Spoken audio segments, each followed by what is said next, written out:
Oh, who knows? Who knows? Oh, I thought that those lights seemed extra bright. You could get warm though, you're cold.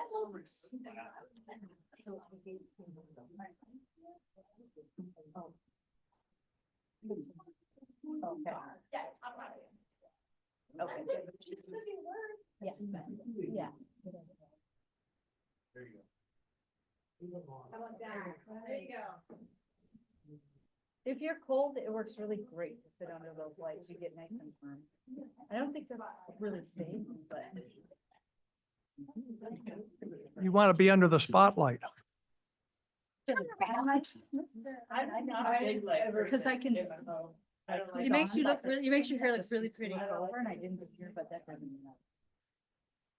I would like to call the January 26, 2025 City Council regular meeting to order. Will everyone please stand and join me in the Pledge of Allegiance? I pledge allegiance to the flag of the United States of America and to the republic for which it stands, one nation, under God, indivisible, with liberty and justice for all. Will the clerk please call the roll? Carrie, Yes, present. Chilson, Present. Hutchings. Here. Nelson, Present. Parker, Yes, I'm here. Wackler. Present. Kincaid. Present. You have a quorum. Thank you. Next item on the agenda is may I have a motion to approve the agenda and consent agenda. Ms. Hutchings, I'll make a motion to approve the agenda and consent agenda as presented. may I have a second, please? Thank you, Mr. Carey. Go ahead. I would ask that the minutes be removed from the motion as there's a correction. And which item was that again? The minutes of our last. Okay. All right. Okay. Are there any changes to the agenda or consent agenda? Will the clerk please read the consent agenda? Ordinance 2025-001, increasing estimated revenues and appropriations by $600 in the general fund for a donation received from the Soldotna Rotary Club, sponsored by the city manager. Public hearing on February 12th. Resolution 2025-004, approving amendments to the retention schedules for the Soldotna Police Department, Finance Department, and Clerk's Office, sponsored by the city clerk. That is your consent agenda. Are there any public comments on any of the items just read by the clerk? Anyone here in the audience wishing to speak on any item just read by the clerk? Going to Zoom. I see no hands raised there. Are there any, Mr. Carey, you had a change to make to it? Having no one else wishing to speak, the approval of the agenda and consent agenda is back before the council.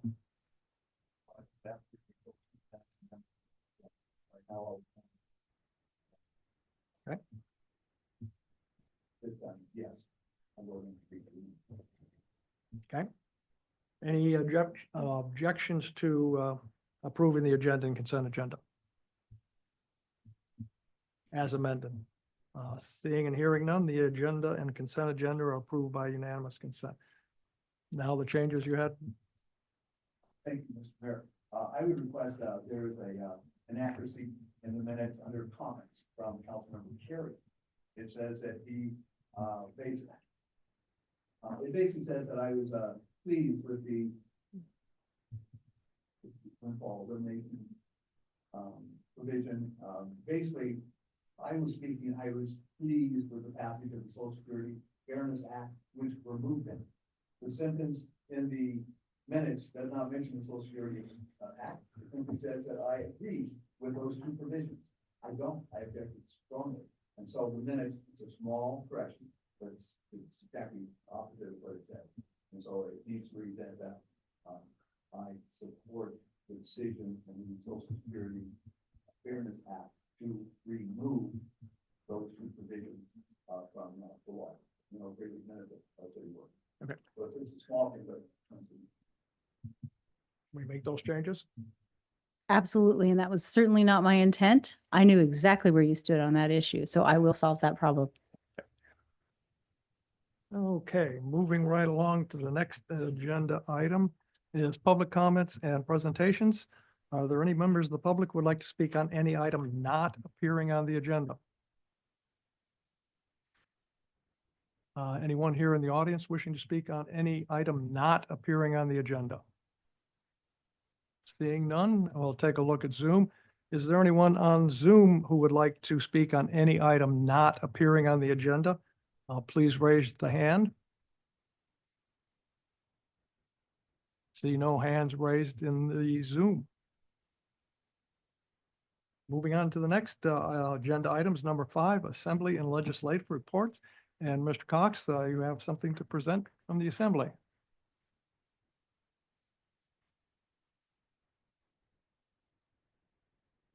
Yes, thank you. Tyson Cox, Soldotna Assembly member. I was just going to go over a couple of highlights from our last couple of meetings. So 2 meetings ago on the 7th, I'm just proud to say that we had our first presentation by a high school. Soldotna High School came in. We had Emma Glassmaker was the one who presented, as she is the student council president. But it was pretty cool. That is something we put on the agenda this last year to have a permanent spot if they would like to do that. And that's the first school to do it. Hopefully we'll get some others to come in and present to the assembly. And it's that they can present on anything they want. So I was pretty pleased. And I think I remember seeing you there as well.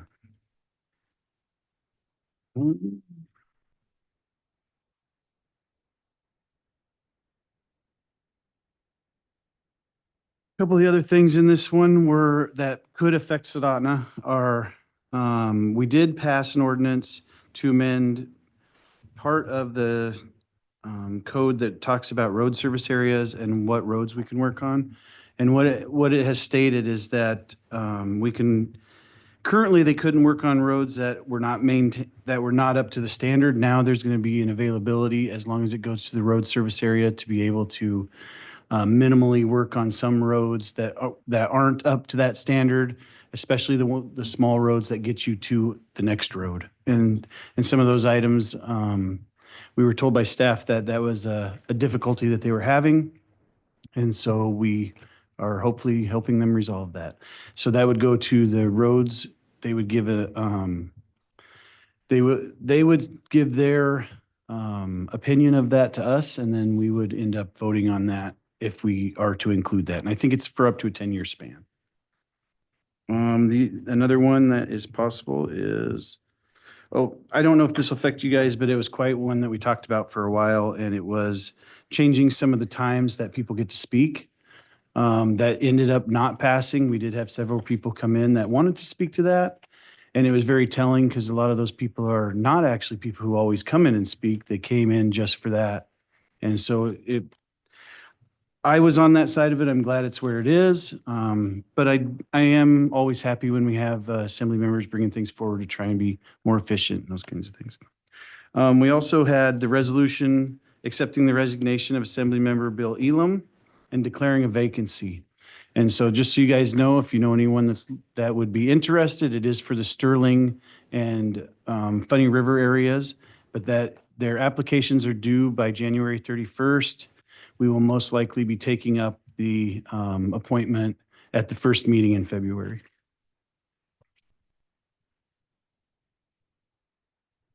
That's all.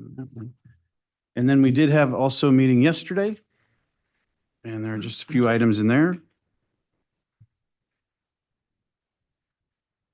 One of the items is we did a lot. I would have to go and look how much. I want to say it was close to 80,000.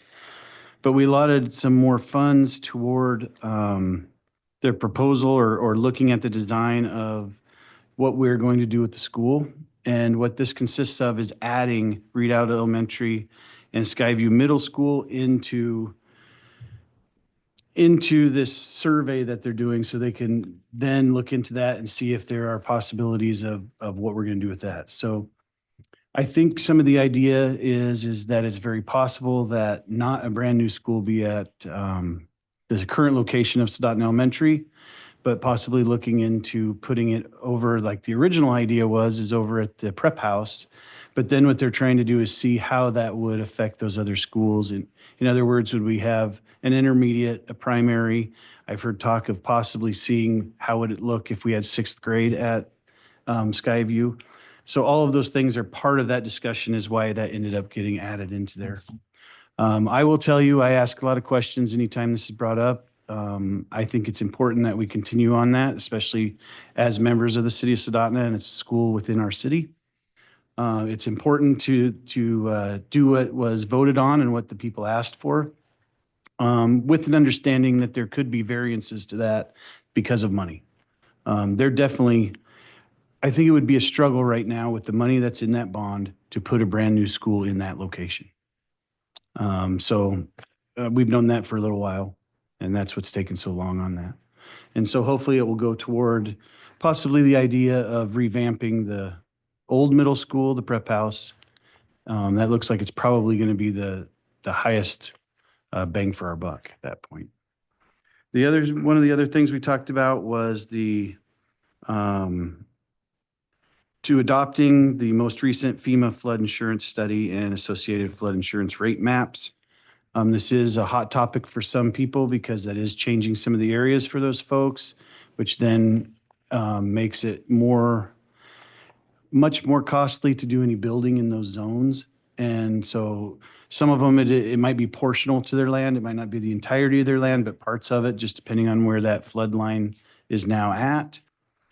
What we ended up doing last night is postponing for 2 more weeks. We had folks come in and say that they were talking with people from some of the feds about some of their concerns.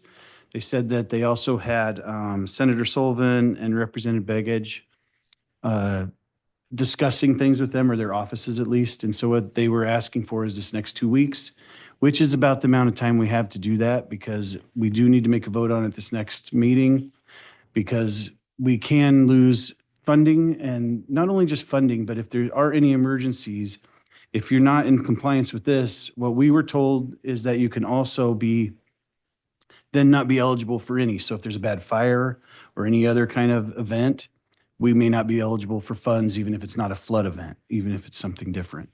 And so it's something to be concerned for the entirety of the peninsula, because it's not just for that area. It's being in compliance as a peninsula. I do know we talked a little bit about cities and how they have a little bit different situation than that, because they're exempted from what we're doing and can make their own decisions on that. I think Kenai is working on, well, they had some questions, and I think they're now in line with wanting to pass that now. And most of it is because you also may give up any source of funding from the feds in any other manners as well, just because now they're saying that you are no longer in compliance with federal standards.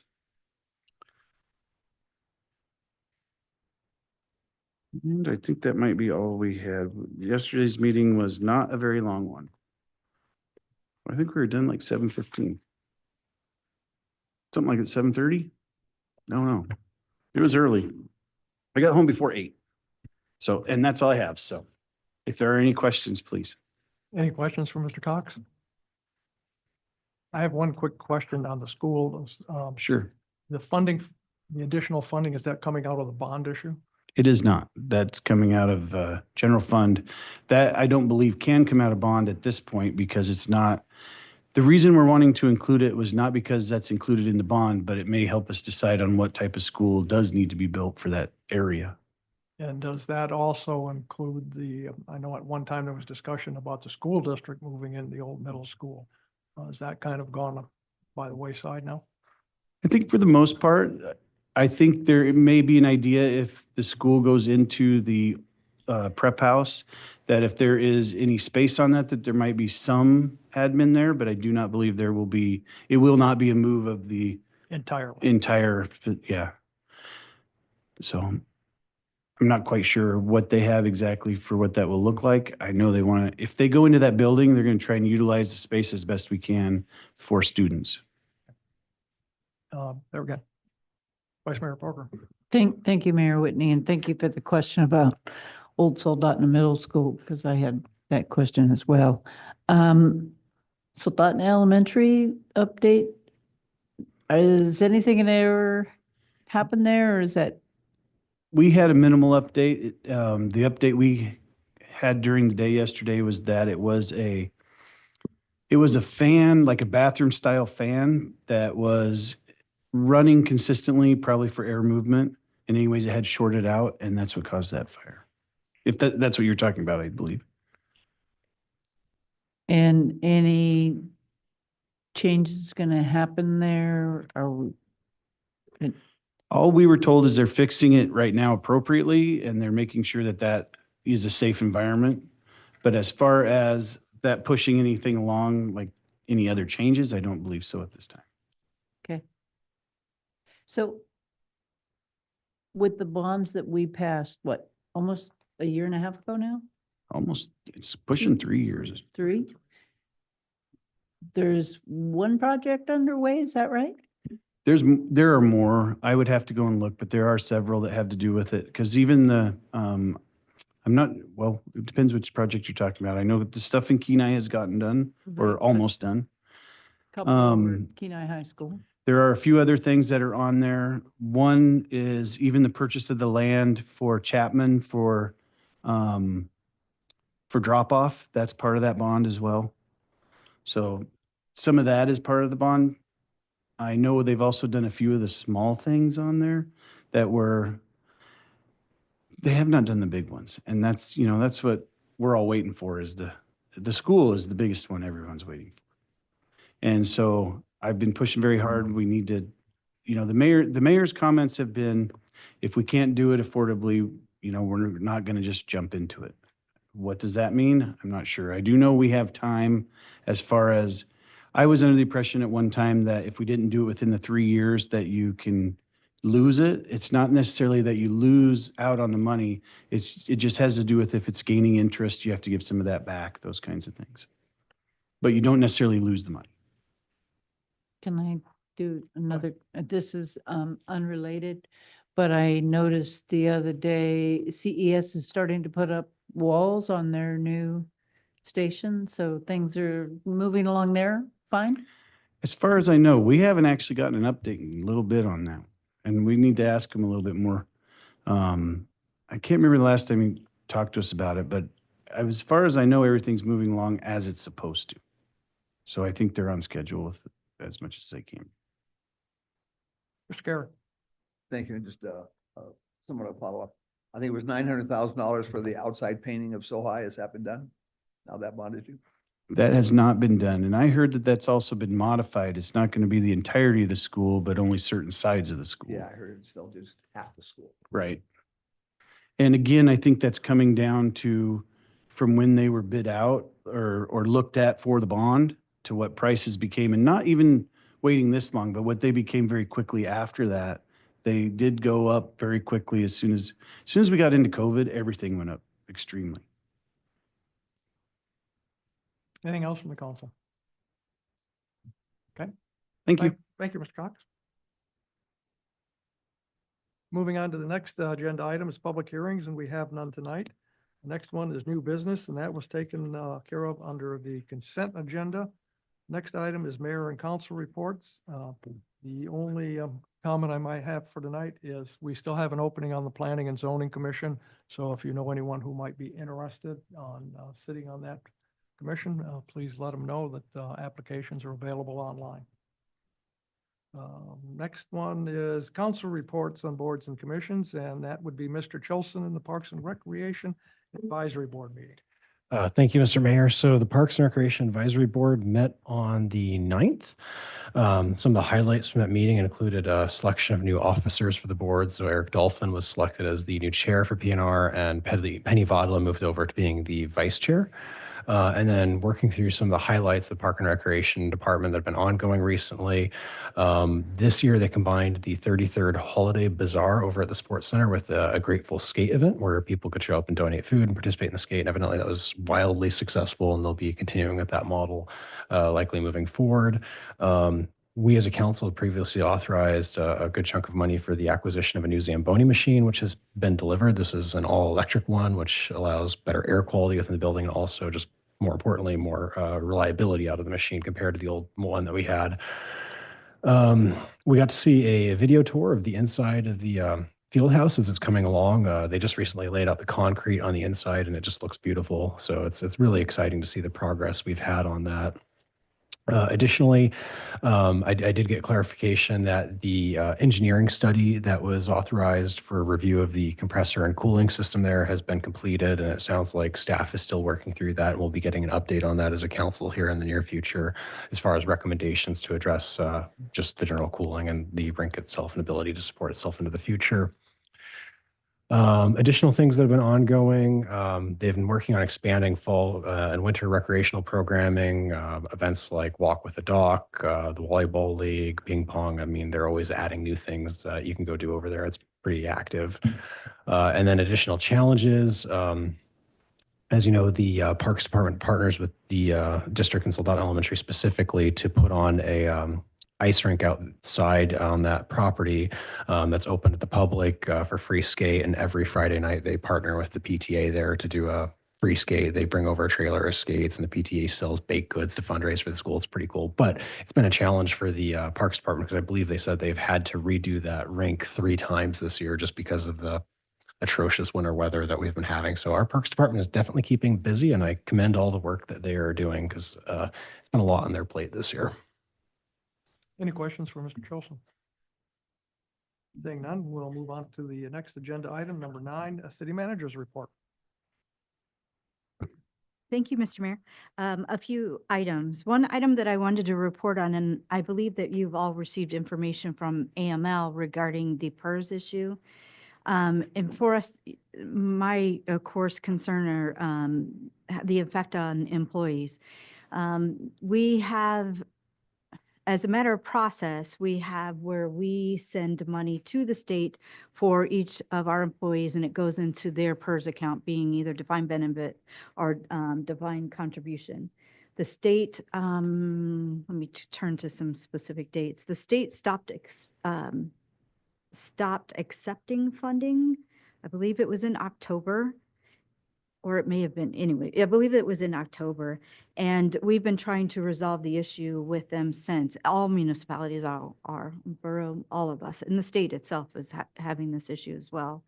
My concern has been that, especially for defined contribution employees, it goes into their account and gains interest. The question is, when they get this fixed, whenever that might be, what happens with those employees? Defined benefits, not as affected, although there is some effect, but not as affected.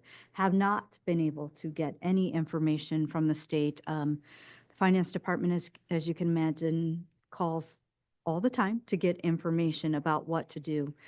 Recently, we've been told that PERS is going to a manual system for calculating what payment we send for each employee in the PERS system. How that's going to happen, I can't even imagine. And then I was contacted by the union, the police union, and with some really good questions that we've been asking the state as well. I did respond back to the police, excuse me, I don't know what to call her, representative, I'm going to just say that, asking her, because she put in the email about that they're going to, how did she put it? Assert its impact of the bargaining rights over this matter. Well, I emailed her back. I do believe we have a good relationship, but emailed her back and said, the city didn't do this. And we would like to partner with you. You have a voice of all the other members in the union, and we want to partner with you to have a voice to solve the issue. So some of the questions that she did ask, and I don't know if you've been curious about it or if you've been asked, you never know, are regarding, what are we doing to help with that manual facilitation? And the PERS made our ability to manual report the beginning of January, and keep in mind this all started falling apart in October, if not earlier. We were notified then. So we are holding the funds until PERS accepts it. So now the finance department is doing a manual report and submits that to PERS. They look it over, they send it back with their calculation, and then we have to look it over and send it back, and then we can send the funds. We've only been able to accomplish this once, and we are currently 5 manual reports behind because of them, not because of us. And so we're continuing to work on the issue. Senator Bjorkman's office reached out to me, and then I also spoke with Representative Ruffridge asking for assistance with this matter because the state needs to get this resolved. It is not fair to the employees at all. So that is going on in the background, and hopefully we're going to get to some resolution. They did say, they being PERS, that they thought their system would be up online within the next few weeks. However, they did say that in November. Can I comment on, or ask Go a ahead. question on that? Go ahead. Has there been a change in state law in terms of this processing and that? Mhm. So there's been no change in state law, Correct. so that our requirement that we send in payments is now being rejected or not accepted by the state. Correct. So they can say we're in default because they won't accept what we're required to pay. Correct. I would like to request that you consider providing to the council a resolution to send to the state on this issue to facilitate what the law says is supposed to be done. Okay. And to back up our employees, if you don't mind. Is it a breakdown in their computer system? Is that what's causing this issue, or is it just a? I'm not sure I can fully answer that. It does sound like it is a breakdown in the computer system or the software or whatever system. I'm not quite sure why there aren't redundancies. I can't fully answer that question. I believe that Councilmember Chilson might know more. My understanding is it's basically just a collapse of their entire system that they've used for receiving these payments, and they just don't have the staff and the infrastructure to have a failback quickly available. So they've been building this out. And also my understanding, speaking to the statute that requires payments of interest if these payments to the retirement accounts are not made promptly. My understanding that was written specifically for municipalities, and the state is working with their legal department to determine if they're going to be liable for delayed processing on their end. But I don't think anyone really expected municipalities to be liable for this because, like our manager had mentioned, we cannot make the payment. The state will not receive it. There's nothing that we can do. And I mean, as long as we are making all efforts to submit the payment through the manual methods, as soon as the state had made that alternative available, which it sounds like we are, I think we should be good. And I'm surprised to hear that we have a union internally that's pressing that and thinking that we should be liable for that, not the state. But I'd be curious to know if we can get any feedback from our legal department if we actually do have any risk on that. I would assume we don't. This is entirely in the state's court. Mhm. There is a provision within, like, as you stated, within statute that the state can penalize municipalities if we do not pay. And that's for protection so that, the employer sends the funding. PERS did put out a statement saying they would not penalize us for not paying. It's like, wow, I would hope not. Generous. I've been in contact with legal and will continue to do so. And I do have to say, after that initial contact by the union, it kind of took me aback because I did feel like they were blaming us, but it's been good communication with the understanding that the city did not cause this. We are more than willing to pay what we need to pay, and we have the funds to do so. I would imagine if the state wanted to come back against any municipality, there'd be about 165 separate lawsuits coming from Yeah. every organization and every municipality in the state. Go ahead, Vice Mayor Parker. This is something that is being discussed at AML because, as you noted, this is something that's affecting all municipalities, cities, villages across the state that are part of the PERS. I would suspect maybe TERS might be impacted as well. I'm not sure. TERS is the latest tier of TERS and PERS both are anything that's defined to contribution. And, the other thing that's lacking is enough employees at the state level to be able to handle this. They don't have the people in-house to deal with it. And we have talked at AML about, maybe proposing that they contract this out possibly. But it is something that the state needs to address in terms of compensating every participant for the lost value that they've received. And that needs to be addressed, and whether the state agrees to do it or whether the legislature through the budgeting process makes note that it be done, it's something that needs to be done. And when there's more information, I'll definitely report on that. I did want to speak to a rumor that has been going around, and it has to do with the Riverfront redevelopment project. And the rumor is, and I actually met with someone about this rumor today, that the city intends on using eminent domain to continue with this project. And as I told this person, we absolutely do not do that, intend on doing that. That is not who we are philosophically as a city. And that eminent domain is usually, I've only one time in my entire career been through it.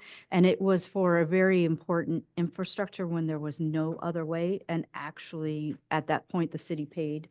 And it was a good process. It worked out to be a good process. Sometimes it's adversarial, but this one was good.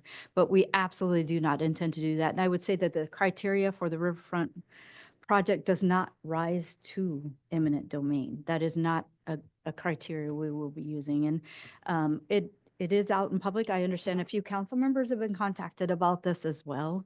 And I know that we have press in the room that could probably spread the word. We absolutely do not intend on using that. And also a reminder that the project is 20-year project. I always say we're on step 10 now of 1,000. So we've got a long ways to go. And so no eminent domain for this project. Any questions for the city manager? I have one more thing, if I may. Okay. All right, speaking of the field house, our plan right now is on April 9th to have a full report to you. I believe we're going to be doing this in a work session, but we'll be getting back to you on that. But April 9th, a full report on the field house, including the project funding, where we are within that. There will be additional and change staffing for the field house, having that before you. Updated fee schedule, basically everything to do with the field house, everything that touches it, where we'll have a report to you on that date. That is the date we are shooting for there. Please keep in mind it could shift a little, but it is coming. Also, regarding tours, if you would desire to have a tour, please let me know and I'll make it happen. With a date, please get me a date. Next week. Okay, so that way I can coordinate that. All right, now, Now, any questions for the city manager? Mr. Chilson? I guess I shouldn't be surprised with the way rumors work that we're hearing about this with eminent domain, but, I think it's important to reflect back on just the way that we've organized this process throughout the entire duration of it. The foundation of it was laid in community partnerships. The entire process has been built from the beginning with input from the community as a whole, especially the areas down there that are going to be most affected. And we continue even past the finalization of the Riverfront redevelopment plan to work with stakeholders throughout the community on this. We have planning meetings that are ongoing. And I think our city manager said it well, that we would not do this. It's completely against the spirit of how we operate as a city. And those partnerships are, I would say, sacred. And I would not support any violation of that. And I think it's important we reiterate that on the record. So again, thank you to staff that continue to make that possible and build those relationships with our community. Moving on to the next agenda item is number 10, public comments. Member of the public have 3 minutes to comment. Is there anyone from the public who wishes to comment? Anyone here in the audience?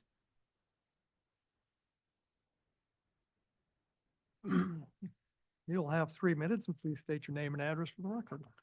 Tyson Cox, Soldotna. I was just going to mention that the tourism industry working group will have another meeting next week, and that is on the 29th, so next Wednesday, I believe at 2 p.m. Cities do have a say in it. I've been talking to them a little bit about helping on making that a little bit easier for the cities to have a say rather than just being part of the public. Secondly, I was just going to note, I have an Airbnb myself here in town, And I didn't start advertising it until after the 1st because of knowing that we would have some additional tax on there. So even with the 10% tax, within the first 2 weeks of this month, so now I'm already through, I have all of July and half of August already booked out. And I'm just letting you know that with the 10% on there, it's already booking out. So, and these are at, regular prices that anybody else would put on them. It's not at a discount or anything like that. And so just as a note that there's still, people still want to come here even with a little bit more tax on there. So thank you. Thank you for the affirmation. Any questions for Mr. Cox? Thank you. Anyone else? Yeah, please state your name and address for the record, and you'll have 3 minutes. I met with Ms. Bauer today about the eminent domain. We recently bought the property, Kenai River, I'm not sure if anyone's aware of it. And after we bought it, one of our neighbors brought to attention this plan, which we hadn't seen before. In the plan, it had eminent domain mentioned somewhere. And the neighbor said, "You're threatening to do eminent domain." Whoa, that's a huge issue. We're looking at taking our riverfront, putting a blue block through it. And so Ms. Bauer was very gracious to us today. So, thank you guys for that. Thank you. Anyone else in the audience? Seeing none, we'll take a look at Zoom. Those participating through Zoom, please raise your hand if you'd like to comment. The app uses by pressing the raise your hand button, and phone participants by dialing *9 on your telephone. And I see no hands raised under Zoom.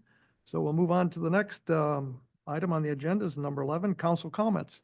And we'll start tonight with Mr. Nelson. And no comments tonight. Thank you.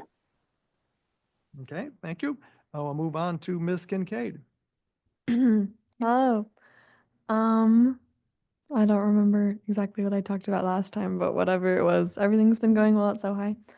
Some things we have coming up that our school's going to do. Our student council likes to plan an elementary Little Sweethearts dance, so including all of the elementary schools nearby, and then hosting a Valentine's Day dance for them, which will be coming up sometime in the beginning of February. And then another thing at the beginning of February, we have a dessert concert for our choir and band where I don't remember exactly, but I think you have to buy tickets and then you can watch our choir and band in their concert and then they'll serve desserts to you, which I've never been because I've always been busy, but it sounds great. And this weekend, coming up at SoHi, we are hosting a basketball tournament. There we go. The Al Howard tournament where we'll have other teams playing, and we'll have that all Thursday, Friday, Saturday if you guys would like to come watch us play. That's all I have for you guys tonight. Thank you. Ms. Wackler, No comments today. Ms. Hutchings. Well, I would just like to say that this weekend I went to the scholarship fair that the Soldotna Chamber put on, and it was packed. They had double what they had last year, and I managed to get a hold of Alaska Community Foundation, and they brought 2 gentlemen down, and they said they spoke to 80 people that were very serious, and they also had statewide 69 scholarships available. So there were a lot of opportunities anywhere from medical to arts or trades. And there were, I believe, 6 that were earmarked only for the peninsula. So it was a smashing success. That's all. Mr. Carey. Thank you, Mr. Mayor. I have a request for the city manager. And I would see this as dovetailing as part of the budget process. And so I see a number of months in which I would ask you to consider this. And when I was a kid, 8 years ago, the bottom of the Borough Building was civil defense. And again, the signs were all there, and it was always interesting to know that if there was a national emergency, that building was where the function of government and some of the things on top of the building for that. One of the things that we do, government does, is provide advice to citizens about fire preparation, earthquake preparation, volcanic eruption preparation. We certainly know in terms of what ice and, again, all those different types of things in terms of preparedness and emergency responsibilities. In the last few days, 3 times I've heard the president speak about World War III. And It bothers me, one, in general, in a huge way, but especially, I feel that I would like to have an assessment of what our responsibilities would be. In my term as borough mayor, 3 times interfaced with the federal government in the operations in this state. Again, we just kind of need to be in the helicopters flying around. But again, the responsibilities that government has, local government has in conjunction with the federal government. I would like an assessment made, again, of what would be the responsibilities of the city of Soldotna if there was indeed a federal emergency. What would be the situation under which the Soldotna police would be federalized to help on that? It would seem to me possibly, in just thinking about this, as we saw with the fire and Skyview used because it was on that side of the river. Certainly if Hope Bridge, Hope Junction Bridge and with the generators down at in Homer for HEA, my understanding is we have about 1 day's worth of food if there was a crisis in our stores. They say we'd have a day and a half worth of alcohol. I think the alcohol would go first, but I'm open that I'm wrong. But I think the run, there's not backup. There's no longer the idea that there's storage spaces filled with food that the stores use. Instead, they bring it down. If the road was taken out, we wouldn't have food, we wouldn't have gasoline, we wouldn't have electricity possibly if there's tourist season. And so I'd like to have some sense. And I definitely don't think it's ever good to be an alarmist, but I think it's also very poor to not consider. Again, earthquakes, fires, volcanoes. The sports center and the field house, I think very much could be used as a casualty center if there was a major event on any of those. And so again, as we continue to move toward how we're going to staff the field house in terms of the equipment there. So that, Madam Manager, what I'm requesting is I'd like to ask, again, in the next few months with staff, if you could provide an assessment, and I'm very open that part of it might need to be done in executive session with the council. But I'd like to know what our responsibilities would be. I'm open, there are many places where, we could be basically eliminated as government. I know during the volcanic eruption as borough mayor, there were things that I was not allowed to tell the people. It was very interesting when the federal government gets involved in terms of government very quickly seems to fade any government other than the federal government. And so my request is an assessment of the city of Soldotna, where we stand in terms of civil defense or emergency preparedness, if there was any of the major emergencies, but particularly if there was something. My understanding is when they talk about World War III, it's not troops landing. They destroy infrastructure and they let the people die. And then the country gives up. And so it's the idea that people saying we just have guns and we'll save ourselves. We don't have food or electricity or fuel. I don't think people will have to land troops. And so just listening to the president speak about World War III has prompted me to be aware that I don't know where we in Soldotna stand in terms of our level of preparedness. And that's what I'm asking for. Does it make sense what I'm asking? It does make sense, and I believe it is on Tuesday. The department directors are meeting regarding our emergency operation plan, and we know we need to update. I also had coffee with Brenda Alberg, the emergency manager, and in a variety of topics, but one being that we understand and are thankful for that the borough is going to support us. We still have responsibilities before, we either turn it over or whatever. So we are in that process as our team here of updating. Also, one thing that I would encourage, and something that we can talk about, I don't know, is that there does need to be a secondary port in Alaska for food security reasons. It has been talked about being here on the Kenai Peninsula, either Seward or Homer, and that those conversations should continue at the state level, and that would be something that we should also take on to encourage those conversations as well. Yes, I understood your request. Thank you. Vice Mayor Parker. Thank you, Mayor Whitney. A couple of things I wanted to talk about. One, working with the city clerk and the city manager's office, we launched what is going to be known as Spirit of Soldotna, showcasing student art. And here in the council chambers, in the coming months, we will see student art from the local schools. A note was sent to K Beach, Redoubt, River City Academy, Skyview, Soldotna High School, Soldotna Montessori, Soldotna L Connections, and the Kenai Peninsula College, asking them if they wanted to participate in this program to celebrate the creativity and artistic achievements of local students. And this went out yesterday. The clerk sent it to all of the schools.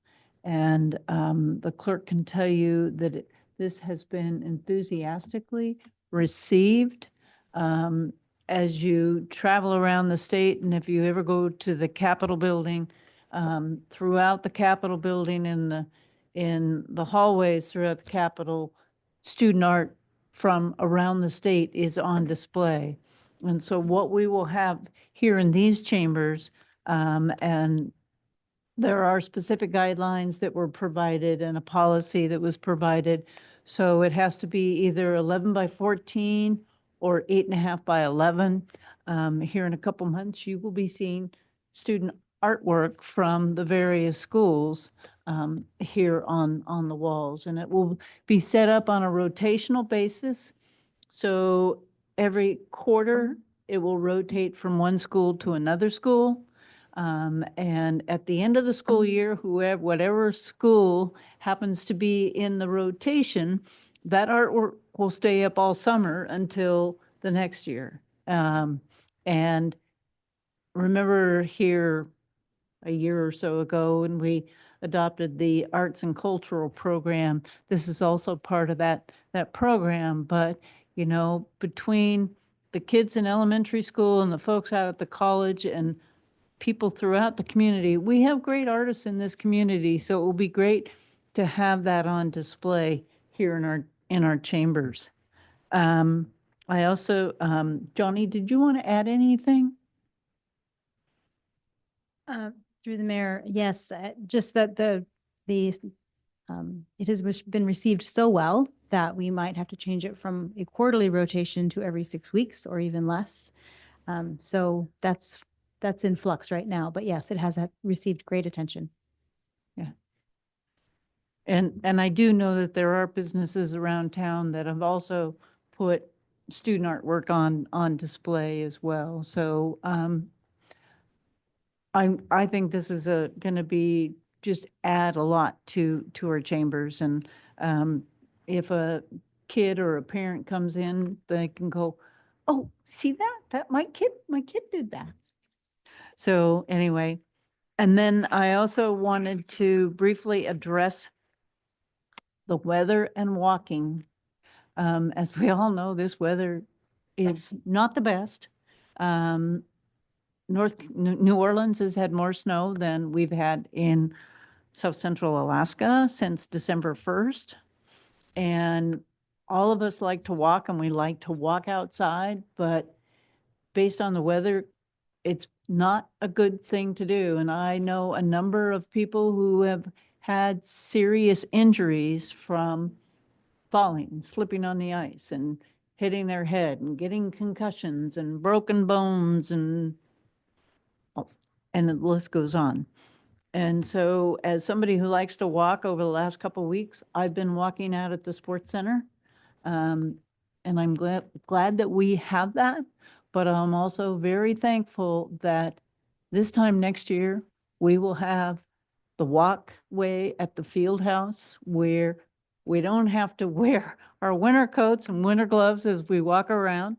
And we will be able to look out the windows and see outside. So as you're out and about, just be sure to be a grandma or grandpa and be careful and walk safely. Thank you. Mr. Chilson. No comments. Okay, I have one comment that I'll make on the artwork. I think it's a great idea. The only disappointment I have is that there's a lot of smaller schools out there that were not included. There's probably at least 4 of them that I can think of right off the top of my head. Next item is executive session. We have no reason for one tonight. Meeting announcements, February 5th, 2025, Planning and Zoning Commission meeting at 5:30 PM. And February 12th, 2025, regular city council meeting. Having nothing further on our agenda, we are adjourned.